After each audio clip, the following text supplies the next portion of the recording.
Right now, we are in the middle of a massive tectonic shift in global military power. You can feel it. While the old alliances in the West, well, they're showing some serious cracks. New powers are rising, and they're being driven by their own homegrown tech and ambition. Today, we're diving deep into this new arms race, from India's incredible innovations to the fractures that are threatening to tear the West apart. And it all really kicks into high gear with this, an absolutely explosive statement from Donald Trump, calling NATO a paper tiger. I mean, that's a direct shot at the heart of what's been the world's most powerful military alliance for 75 years. This isn't just political noise. This is a potential earthquake for global security. So, what is causing these cracks? And maybe more importantly, who's ready to step into that void? Meanwhile, on the other side of the world, India is facing its own massive challenge. Now, they've successfully built 18 brand new Teja Mk-1A fighter jets, and that sounds great, right? But here's the catch. Only 8 of them actually have engines. That one statistic, right there, tells you everything you need to know about the vulnerability in India's quest for military independence. But don't count them out, because India has an incredibly ambitious answer to that problem: Project Ghatak. This thing has been one of India's most closely guarded military secrets for over a decade. We're talking about a stealth combat drone that could literally rewrite the rules of aerial warfare. And you know this is serious because they're putting their money where their mouth is. This isn't just some concept on a drawing board. The Indian Ministry of Defense has committed a staggering 39,000 crore rupees for 4 full squadrons. It's an unmistakable signal that India is going all in on next-gen military tech. So, you have this contrast. While India is building up, the West kind of seems to be tearing itself apart. The tension is about way more than just money or politics now. We are talking about a genuine, full-blown existential crisis for NATO, with fights on the inside and threats on the outside pulling the whole thing in opposite directions. And the innovation isn't just about jets and drones. Get this. A small startup in Bangalore has just pulled off a breakthrough that people are calling the holy grail of rocketry. This is a technology that could change everything, and I mean everything, from how we launch satellites to how we build hypersonic missiles. Stay till the end because some shocking things I am going to reveal in this video. Let's get back to the video. All right, so let's get into it. Our story really starts with the flagship of India's Air Force modernization, the LCA Tejas M1A. The program is supposed to be hitting its stride, but instead, it's run headfirst into a very serious and very revealing bottleneck. Okay, so here's the deal. Hindustan Aeronautics Limited, the Indian company, has done its job. They've built the planes, 18 airframes are sitting there ready to go. The problem, the bottleneck, is the F404 IN-20 engines, which come from GE Aerospace in the US. This right here is the perfect example of the risk you run when you rely on foreign suppliers for critical parts.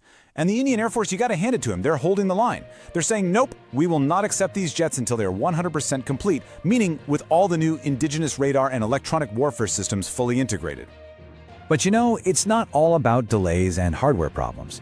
Amidst all these challenges, the human side of the program is taking huge leaps forward. Squadron leader Priya Sharma has just become only the 2nd female fighter pilot to fly the Tejas. That's a huge milestone, and it shows that even while the logistics are a headache, the talent, the people, and the whole ecosystem around this jet are definitely maturing. So this exact problem, this dependency on other countries, leads us directly to India's ultimate solution, developing their own homegrown, game-changing projects. And we have to start with the most secretive one, Project Ghatak. Ghatak isn't just an upgrade, it's a generational leap. Its entire design is built around stealth, letting it fly deep into enemy territory completely undetected. It's powered by a dry, Kaveri engine. Now, dry just means it doesn't have an afterburner, which makes it way more fuel efficient and gives off a much lower heat signature. Perfect for a stealth drone. But the real game changer here is how it's designed to work with manned aircraft. I want you to picture this. A single pilot, safe in their cockpit, controlling a whole swarm of these Ghatak drones. Now think about a place like the Himalayas. That capability changes everything. It lets India project power and gather critical intelligence in incredibly hostile airspace without ever risking a single pilot's life. This drive for self-reliance isn't just happening in the air. At the very same time, on the ground, in a lab in Bengaluru, a totally different kind of engine is being perfected, one that could fundamentally change the future of missiles and space travel forever. So to really get why this is such a massive deal, let's do a quick rocket science 101. For decades, traditional rockets have used this bell-shaped nozzle, and it works fine, but it's only really efficient at one specific altitude. The aerospike design, it's completely different. It literally uses the air in the atmosphere to shape the exhaust, creating a virtual nozzle that is perfectly efficient at any altitude. The magic phrase here is altitude compensating. That's what makes the aerospike the holy grail. It means the engine is always performing at its absolute peak, from the moment it lifts off the ground all the way to the vacuum of space.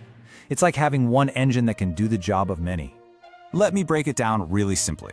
As the hot gas shoots out of the engine, the air pressure around it literally pushes back. This outside pressure squeezes the exhaust stream and forms a perfect, invisible nozzle. And as the rocket goes higher and the air gets thinner, that virtual nozzle expands right along with it, keeping the engine at maximum efficiency the entire trip. It's brilliant. So why does this matter for an arms race? Well, think about it. An engine that's this efficient across every altitude is the absolute perfect propulsion system for the next generation of weapons, especially hypersonic missiles. These things need to travel and maneuver at insane speeds inside the atmosphere, and this is the engine that could let them do it. In this push for self-reliance, it's not just in the air or in rocketry. Out on the seas, the Indian Navy just inducted the INS Malvan. It's an anti-submarine ship with 80% indigenous parts. It's just another piece of the puzzle falling into place, showing how India is determined to secure its borders from every possible angle. Now, it's really important to understand that India's push for self-reliance isn't happening in a vacuum. It is being accelerated by a world where the old security guarantees, they're just fading away. And there's no better example of that than what's happening to the Western alliance, NATO, which is facing a deep, profound crisis from within. And this is the billion-dollar question that's being whispered in capitals from Washington to Brussels. Is NATO, the most successful military alliance in history, actually on the verge of collapse? The flashpoint for all this tension, believe it or not, is the escalating conflict between the US and Iran. So here's the situation on the ground. You have Donald Trump claiming that the US and Israel have basically neutralized Iran's threat for decades to come. But the reality is that Iran's Revolutionary Guard is more powerful inside the country than ever before. And now they've gone a step further and declared a full-on cyber war on America's biggest tech companies. And this is where things get really messy for the alliance.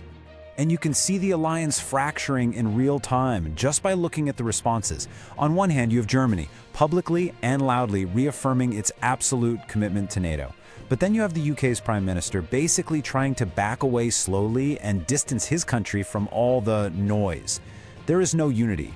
There's no single voice, just individual countries scrambling to figure out what to do if the US actually steps back from its leadership role. And you know, whenever there's a power vacuum in the world, someone always steps in to fill it. And right now, new players are eagerly stepping forward, ready to reshape the world order and expand their own influence. We're already seeing it happen. China and Pakistan are now proposing their own peace initiative for the Middle East. You just have to appreciate the irony here. Pakistan, a nation that's currently conducting its own military strikes inside Afghanistan, is now trying to play peacemaker with China's full backing. This is a clear strategic move to fill the void being left by a distracted and fractured West. Oh, and before we wrap up, let's just clear something up. That rumor about a secret India-US-Russia deal for a hybrid fighter jet? Yeah, as some of you cleverly figured out, that was an April Fool's joke. The real story, and the most important takeaway here, is that India is done with those kinds of deals. Its path forward is now firmly focused on self-reliance, with projects like the AMCA and the Tejas Mk2. So that's our deep dive for today. Look, if you found this explainer useful for making sense of our pretty complex world, please consider hitting that subscribe button. We're on a mission to get to 1 million subscribers, and every single one of you helps us keep making these breakdowns. For more details on everything we covered, you can always check out the links in the description. So, I'll leave you with this final thought. When it comes to Trump and NATO, are we witnessing a real, genuine threat to the alliance's existence? Or is this all just a high-stakes, hardball negotiation tactic to force European allies to finally pay their fair share?